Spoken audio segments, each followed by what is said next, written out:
আজকের দিনের নতুন প্লেয়াররা যারা নিজেদেরকে পুরো দাবি করে তাদের কাছে কেউ জানতে চেয়েও যে ফ্রি ফায়ারে কখনো বৃষ্টি হতো কিনা, তারা কখনো পয়জন জোন দেখেছে কিনা, তাদের কাছে আরও জানতে চেয়েও যে বন্ধুদের নিয়ে কখনো ঘন্টার পর ঘন্টা জম্বি মুড খেলেছে কিনা,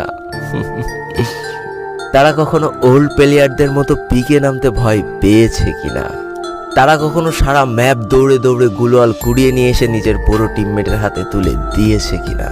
জানি আজকের দিনের পুরো দাবি করা নতুন প্লেয়াররা এই ইমোশনগুলো কখনোই ফিল করতে পারবে না। আমি নতুন প্লেয়ারদের ছোট করছি না, কিন্তু তোমরা আসলে জানো না করোনার সময় পাড়ার গলিতে সবাই একসাথে বসে ফ্রি ফায়ার গেমটা খেলার মজাটা কী ছিল। তোমরা আসলে জানো না শুক্রবারের রাত 12টার সময় লিডার অফিসারদের মধ্যে কাস্টম কার্ড ক্লেম করা নিয়ে তাড়াহুড়ো করার মজাটা আসলে কী ছিল। বর্তমান সময়ে 12 ঘন্টার জন্য ফ্রি কাস্টম পাওয়া মানুষগুলো কখনোই বুঝতে পারবে না যে সারা সপ্তাহ ওয়েট করে একটা কাস্টম পাওয়ার মজাটা আসলে কী।